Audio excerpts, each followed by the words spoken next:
Olá, aqui é o Pastor Jonathan passando para fazer o nosso devocional essa manhã. Espero que ele seja bênção na tua vida. Nós vamos dar continuidade aqui aos nossos devocionais aqui no canal Gaudião e dessa vez eu vou gravar com você e pensar, refletir aqui um pouquinho no Salmo 42. Esse salmo é um salmo dos filhos de Corá. Ele faz parte da segunda parte do livro dos Salmos, né? O livro dos Salmos é dividido em alguns agrupamentos de livros e esse é o segundo agrupamento de livros. Eu quero refletir com você essa manhã sobre Deus estar sempre conosco. Deus está sempre com a gente, o tempo todo Deus está conosco. Uma necessidade nossa é sabermos que Deus está com a gente. Muitas vezes o silêncio de Deus é algo que nós experimentamos na nossa vida. Não é comum manifestações de Deus todos os dias, como certas pessoas muitas vezes nos falam, que Deus fala com elas pela manhã, a hora do almoço, à tarde. O mais comum entre nós, os seres humanos, é recebermos algumas vezes visitações especiais de Deus, mas a maior parte das vezes nós enfrentamos quase que um silêncio de Deus e muitas vezes isso traz muita dificuldade, muito incômodo para nós. Mas apesar do silêncio de Deus, né, Deus não falar de maneira audível a nós ou que circunstâncias especiais não aconteçam na nossa vida, uma certeza que a gente tem pelo caráter de Deus, pelos atributos de Deus é da sua onipresença, ou seja, Deus está sempre conosco, Deus está com a gente o tempo todo.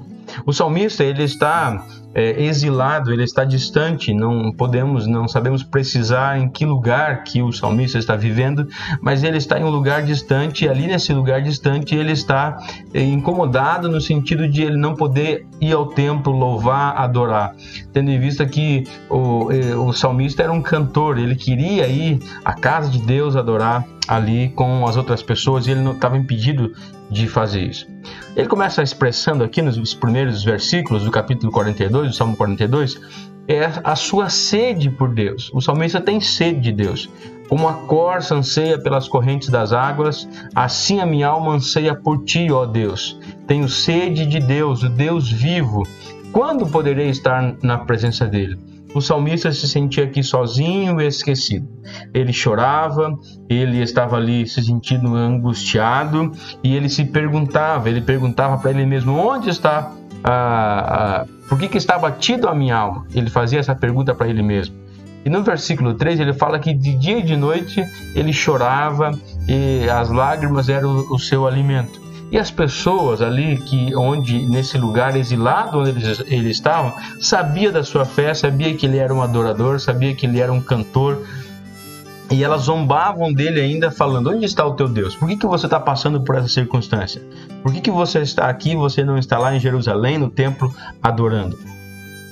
E ele faz essa pergunta para o Senhor, por que tu deixas que isso acontece? Né? Por que tu permite que as correntes de águas sejam passadas por cima de mim? Por que tu permites que os meus inimigos zombem de mim? Por que tu se esqueceu de mim?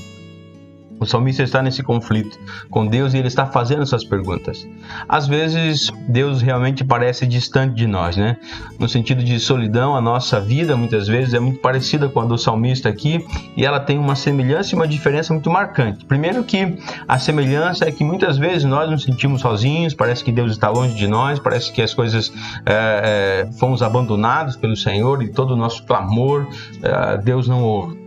Mas a diferença é que o salmista ele tem um coração muito sincero, ele tem sede de Deus. Nós, muitas vezes, a nossa sede é pelas bênçãos de Deus, é por aquilo que Deus nos quer, Deus pode nos dar. E as pessoas buscam a Deus no momento em que elas estão desempregadas, no momento em que elas estão enfermas, no momento em que elas estão com algum problema de relacionamento, no casamento. Então elas buscam o Senhor, não estão buscando porque estão com sede de Deus. Estão buscando simplesmente porque querem alguma bênção que Deus pode dar. A realidade nossa como seres humanos é que por nós mesmos não há esse desejo de buscarmos a Deus. Antes é o próprio Deus que coloca no nosso coração esse desejo de buscá-lo eternamente. Ou seja, aquilo que nós mais necessitamos, aquilo que o homem carnal mais necessita, que é Deus, é o que ele menos busca. Mas quando Deus nos vivifica, Deus nos dá uma nova vida, Deus coloca em nós um espírito que começa a apontar para a eternidade, a entender que existe uma vida eterna, e esse espírito começa a ter sede de Deus. O salmista estava aqui e ele começa a perceber que Deus na verdade estava com ele, né?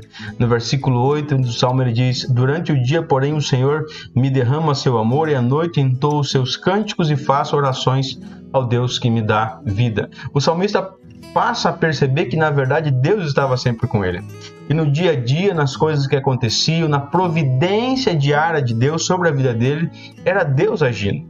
Aquele negócio que deu certo, aquela colheita que foi boa, aquilo que funcionou, o plano que deu certo, ele conseguia perceber em tudo isso a vontade de Deus, a presença de Deus na vida dele. E à noite ele diz que então ele buscava o Senhor, ele entoava cântico, ele fazia orações. Ele reverenciava o Senhor com o seu culto, mesmo distante do templo em Jerusalém, ele pôde ali de certa forma sentir ainda a presença de Deus. Eu quero finalizar aqui dizendo que Deus está com você, Deus está comigo, Deus está com a gente. Essa foi uma promessa que Jesus fez com a gente. Diferente do que acontecia no Antigo Testamento, que o Espírito Santo vinha para visitar algumas pessoas em algum momento, hoje nós sabemos pela palavra de Deus que o Espírito Santo está com a gente o tempo todo e que a presença de Deus está dentro de nós. Deus está dentro de nós, nos nossos corações, habitando em nós.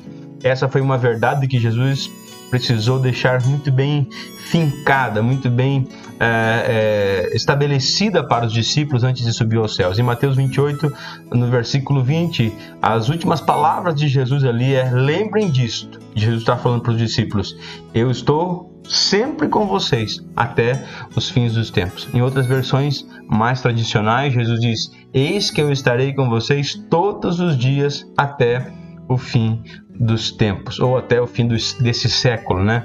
Que é a mesma coisa.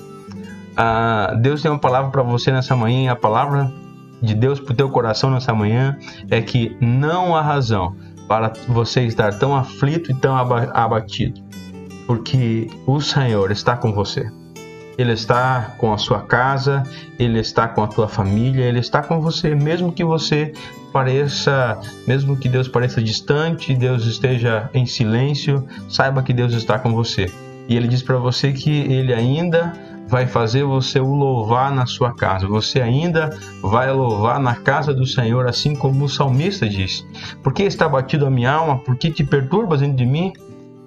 Confia em Deus, pois ainda eu louvarei meu Salvador e meu Deus. É isso que Deus é para você, e creia nisso de todo o coração. Deixa eu orar por você para que você comece o teu dia bem nessa manhã. Pai querido, eu oro a Deus por esse meu amigo, essa minha amiga, esse meu irmão, essa minha irmã que está aflita, triste, ó Deus, com o teu silêncio, se sentindo, quem sabe, ó Pai, esquecido. Eu oro, ó Pai, para que a tua presença seja desvendada nos olhos, ó Pai, desse meu irmão, desse meu amigo, ó Pai, para que eles possam perceber o teu cuidado, a tua providência em tudo que eles fazem, e assim o teu nome seja glorificado nessas vidas. Eu oro assim em nome de Jesus. Amém.